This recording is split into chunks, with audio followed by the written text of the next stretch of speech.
Here in the Northern Rockies, dark winter months are outlasted in basements, dens, and nooks where kindred souls gather together to share intel, swap fly patterns, and relive the memories from seasons past. This gathering spot, known locally as the February Room, is the inspiration for this podcast. No matter the season, the door is always open to those with a fly fishing story to tell. Brought to you by CD Fishing USA, the North American distributor for composite development fly rods and accessories. 40 years of Kiwi ingenuity and graphite technology, now available at cd-fishing.us or your local CD USA dealer. Follow us on Instagram, YouTube, and Facebook. And remember to go fishing. Here's your host, the Carnobs, and this is the February Room. Indigenous to the Pacific Northwest and Rocky Mountains, the whitefish is a bellwether species requiring cold, clear water for survival. A healthy population of whitefish translates to a healthy watershed. And while the whitefish is considered by some anglers as annoying bycatch, they're always welcome at the end of my line. And today we have the pleasure of speaking with an Oregon angler who recently caught a mammoth whitefish that eclipsed the previous state record and is the pending world record. Alex Dietz, welcome to the February Room. Thank you so much. Well, let's just dive right into the meat of this thing. Tell me about the day and the setting when you encountered this fish. Yeah, for sure. So it was December, it was cold, it was rainy, and actually me and one of my buddies went fishing, and it was steelhead's closed this year on the Deschutes, so we were just fishing for trout, and probably about an hour and a half in, I hooked into a big fish, and my buddy Jason was fishing probably, 200 feet away from me, 300 feet away, and saw that I had something going on and reeled up and came over, and we managed to get the whitefish in the net, and that's kind of when we both started cracking up and just celebrating. So you knew kind of right away that you had a special one, obviously? It's definitely the biggest whitefish that I've ever caught. So yeah, that was something to celebrate, but I'd also, never seen one that big before either. So when did it occur to you guys that this might be a potential record-sized fish? I don't think it really set in until we, took some pictures, and we were really almost letting the fish go. I had the fish all the way out of the net in the water with just my hand on its tail, kind of reviving the fish, getting them ready to go back. And we kind of made a last-minute decision to keep it and to weigh it. And so at that point, did you have any idea or understanding of the process of how to submit a world record, or is that something you popped on your phone and Googled on your way home? How'd that work? Yeah, I had no idea what to do. So yeah, I Googled it on my phone as soon as we were off the water, just to kind of see what it was. And I think I knew that it was somewhere in the 4, high 4, low 5, something like that.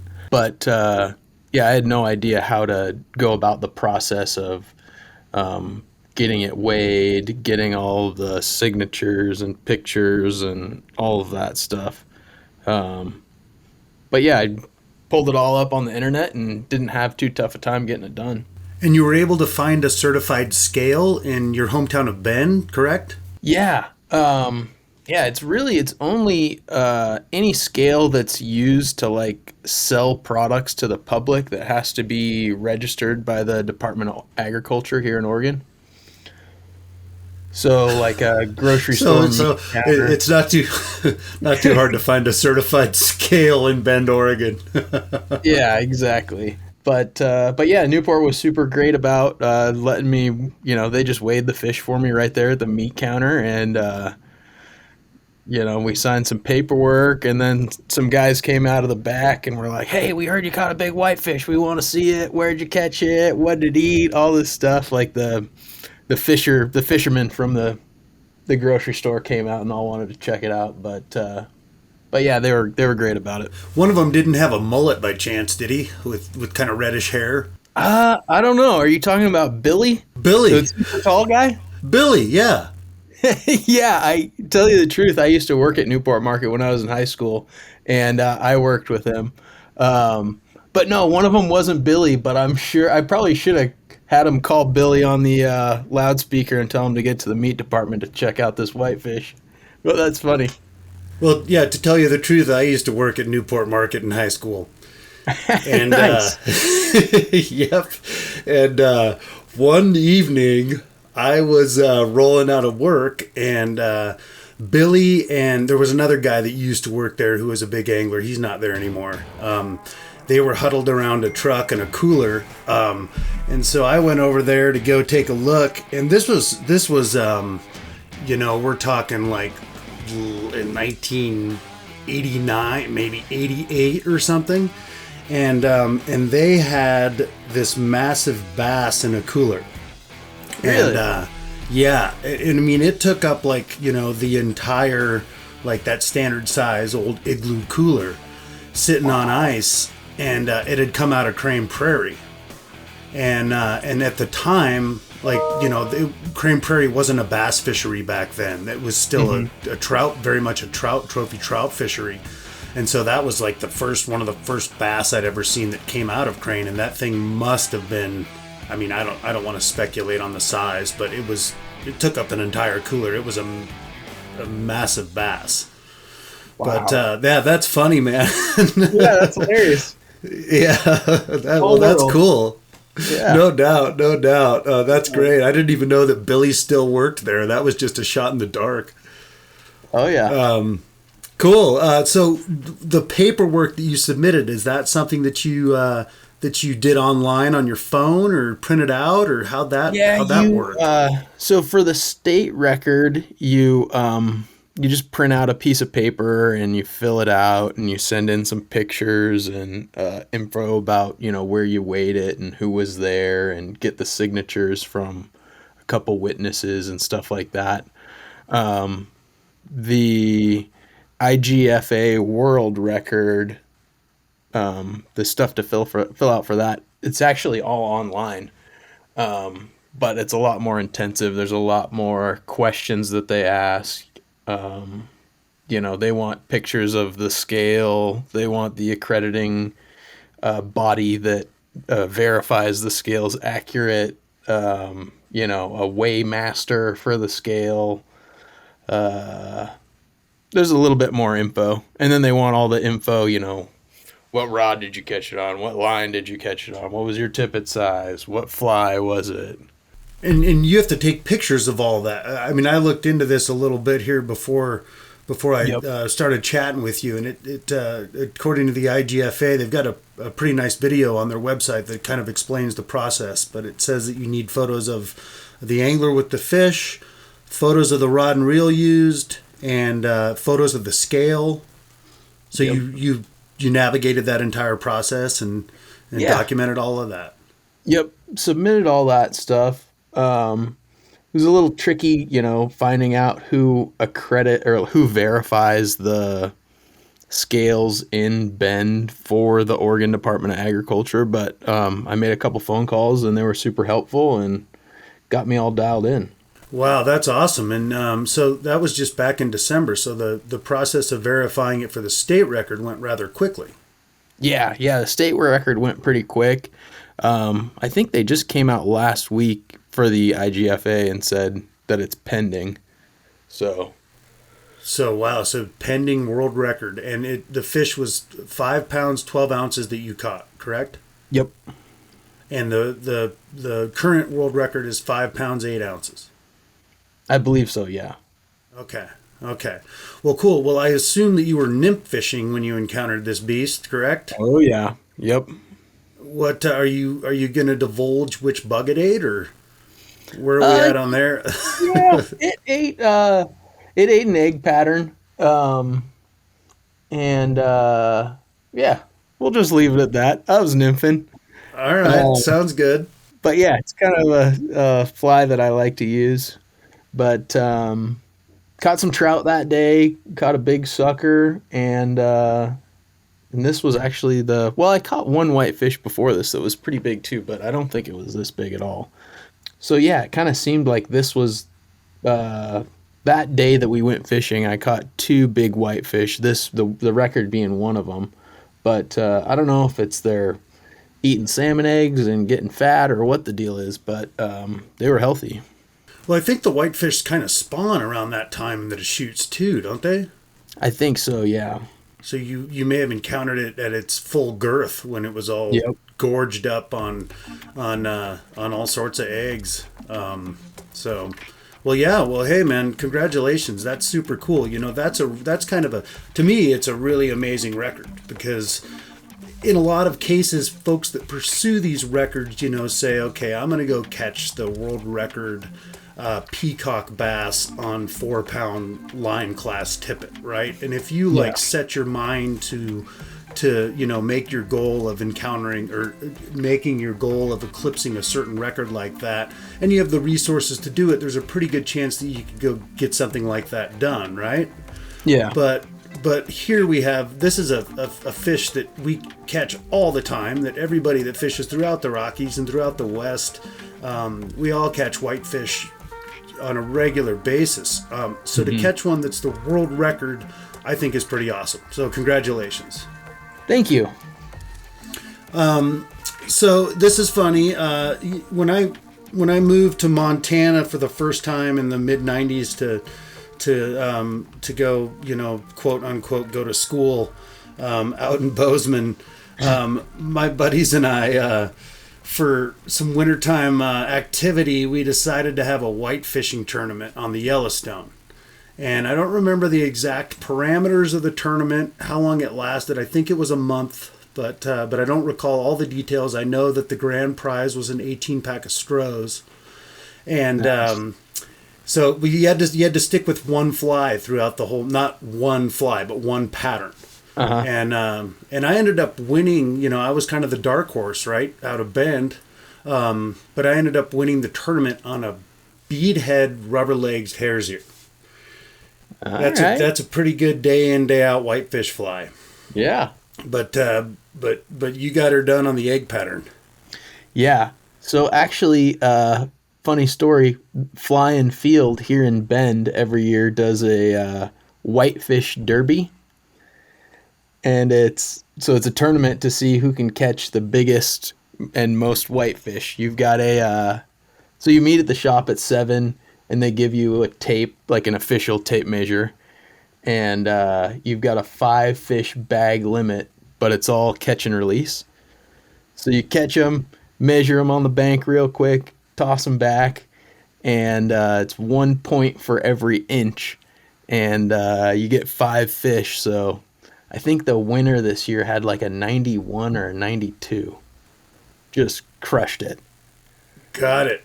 So but your fish wasn't part of the derby? No, this was after this was actually like back in, I think it was in November.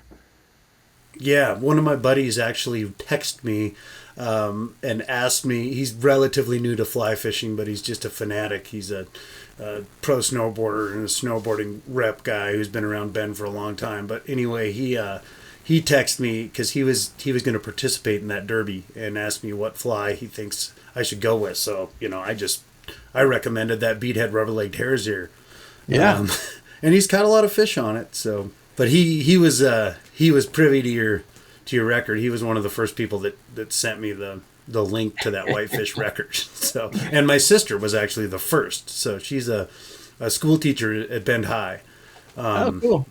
So anytime there's a news clipping relative to fly fishing, she shoots it to me right away. So, well, cool, man. So in addition to you know your whitefish count, this isn't you know, you've done a lot of fishing. I looked at your Instagram page, and you've traveled quite a bit and done some really cool stuff. Can you tell us about some of your experiences? I saw a triggerfish on there. I'd like to hear more about that. I've never caught one. Yeah, for sure. So I guess it kind of all started after college. I moved to San Diego with some buddies. Actually, my buddy that I I was fishing with when I caught that whitefish, and another friend. And that's when I started saltwater fly fishing.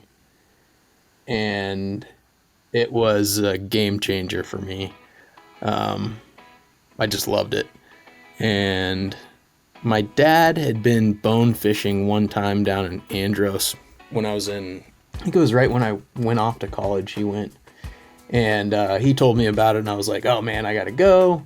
And that's kind of how I started saltwater fly fishing, is went to Andros and fished down there for a while. But well, that'll do it.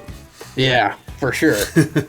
But yeah, the triggerfish was something that I hadn't really encountered until I went to Christmas Island for the first time.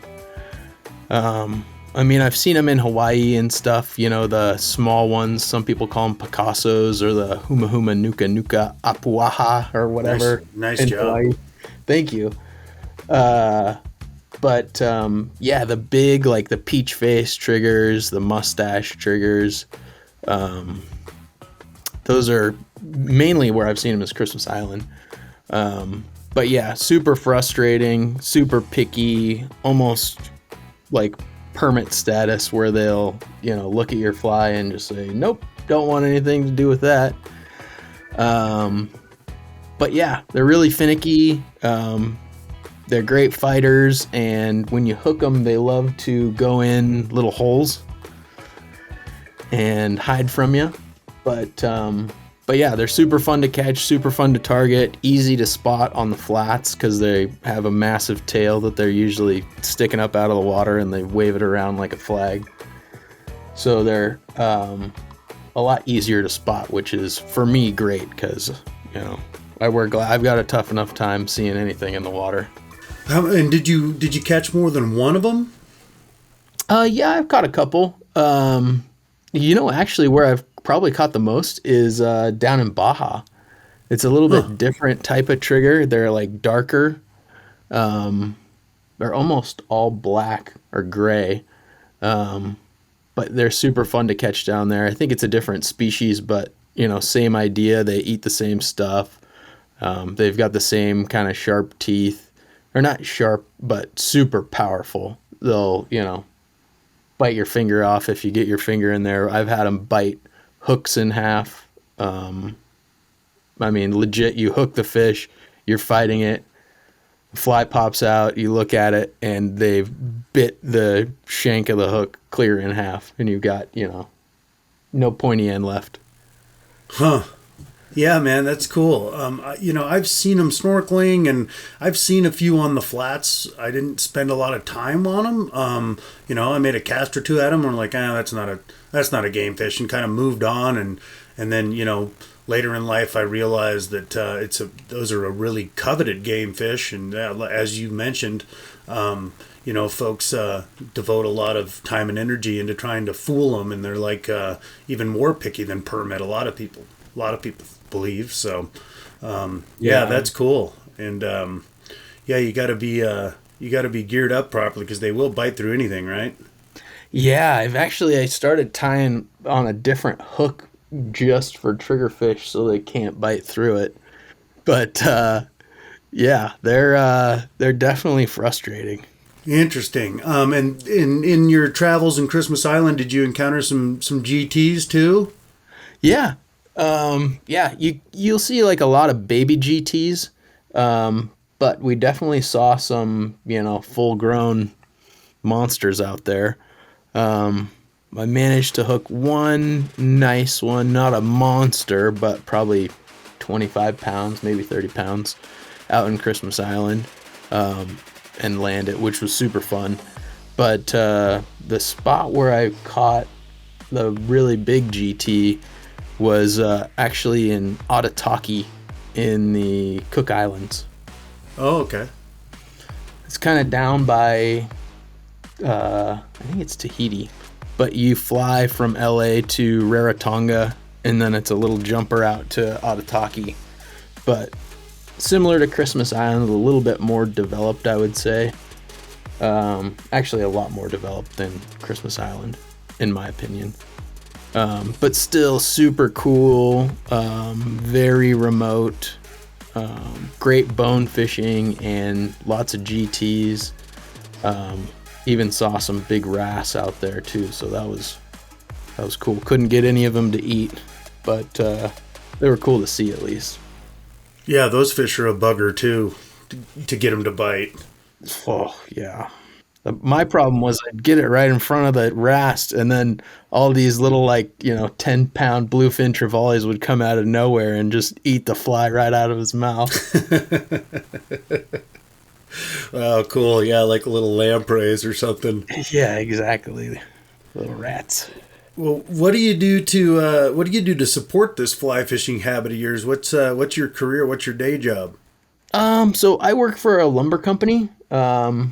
Prior to this, prior to moving to Bend, I was selling lumber down in Northern California, and I was actually trying to move up to Bend, and all of a sudden a job opened up with the same company selling windows up here in Bend, and I was like, oh, this is me. I'm doing it. So I made the transition from selling lumber to selling windows, and been up here enjoying it ever since. Awesome. And so you've been in Bend for most of your life, right? I grew up here. I bounced around a little bit after college. Like I said, I was in San Diego for a while, and then bounced around to a couple spots in Northern California for a while, but super happy to be back in Bend now. Cool. So in addition to the Deschutes, where else do you like to fish around there? I really like to fish the Cascade High Lakes in the summertime out of a boat, just enjoying that. I really like to fish some spots down in Northern California. I got super into bass fishing on the fly, and that was usually my go-to in the summertime down there, is just throwing big frog poppers for largemouth. But I fished the Trinity. Hard to beat that, man. Yeah. I love that stuff too. I love that stuff. Yeah.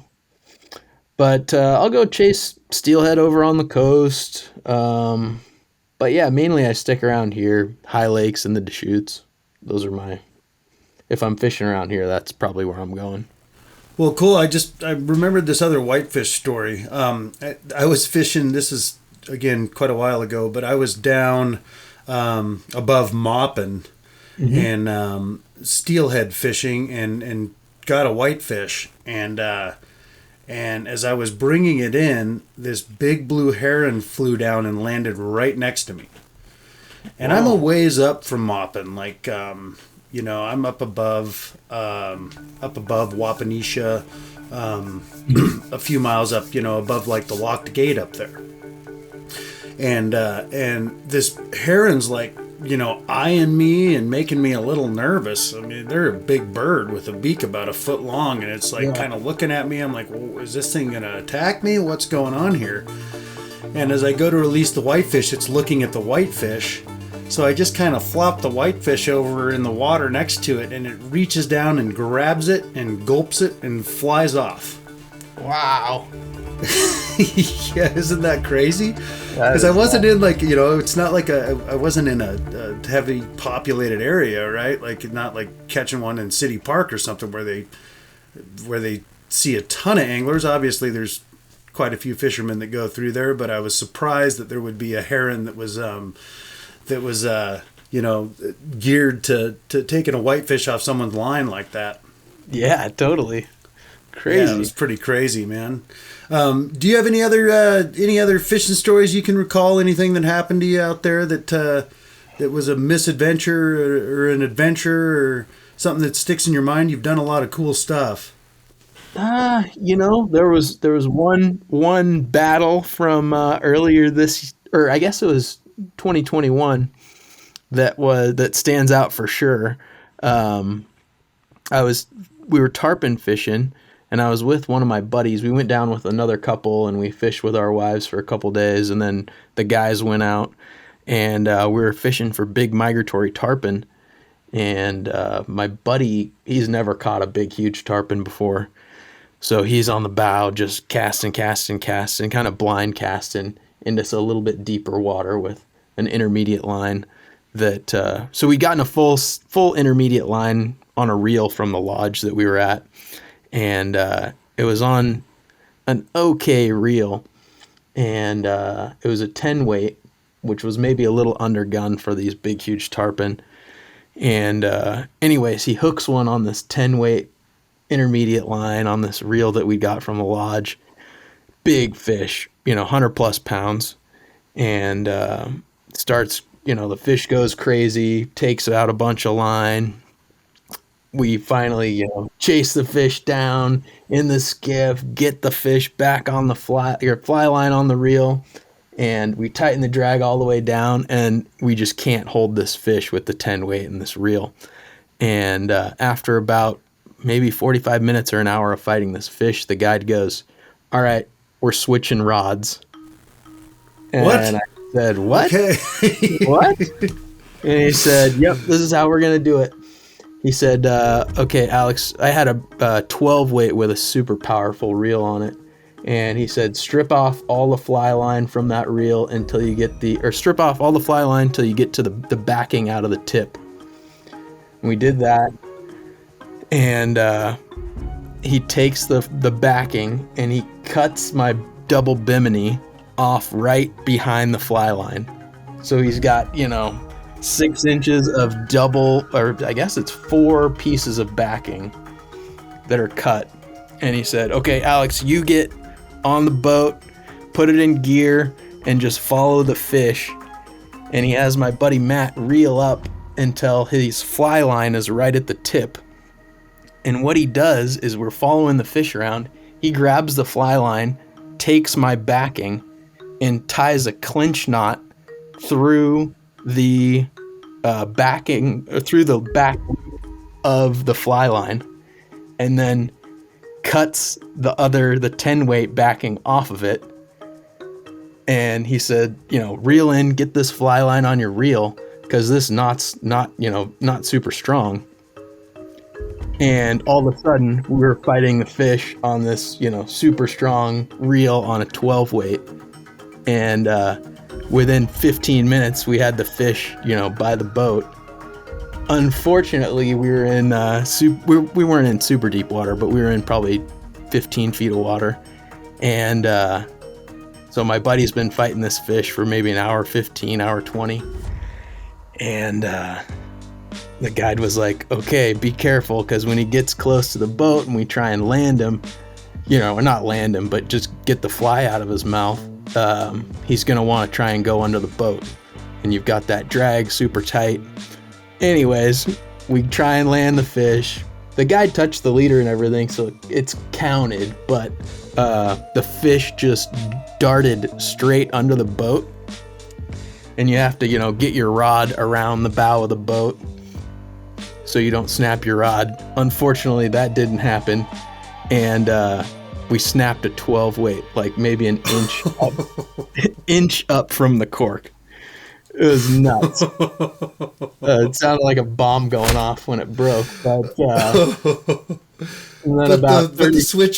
switcheroo worked. The switcheroo worked, and it was it was the craziest. It was the most wild thing I've seen fighting a fish in a long time. It was a full-blown 3-man rodeo in the skiff for like 10 minutes. That's one of the craziest switcheroo stories I've ever heard. Yeah. It was wild. So the rod blows up, and then what happens? Rod blows up, and then about 30 seconds later, where he was trying to fight the fish just from the reel, that didn't happen, and the fish, the tippet broke is what happened. I think we were fishing 80-pound, like hard mono, and the fish rubbed through it or something, and it broke, and so the top 3 sections of the 12 weight go down to Davy Jones' locker. And my buddy, he's like, "Oh, we gotta get that back so you can send it back." He just jumps into the ocean and dives down to try and go get it. And he found it right away. It was floating kind of right underneath the surface. But we got the rod back. We didn't get the fish, but we got a crazy story. And a great memory. So. Oh man, that is awesome. That's great. Thank you for sharing that. That is an excellent yarn, man. Yeah. How cool. Well, good. Well, I think that's a good one to end it on, Alex. Yeah. If folks want to follow you and keep up with your adventures, how should they do that? What's your Instagram handle? My Instagram is photo fishing. It's PHOTOFISHIN. Photo fishing. Go to thefebruaryroom.com where you can access a complete library of our podcast and read more about our guests, their fishing stories, and favorite fly patterns. We're always looking for exceptional fly fishing yarns, and if you have one to spin, shoot us an email at info@thefebruaryroom.com. The February Room is always free, but if you feel like throwing a nickel in the pond, we appreciate any additional listener support. For companies and individuals interested in sponsorship opportunities, please contact us for our media kit. Thanks for stopping by the February Room, and we'll see you down here next week.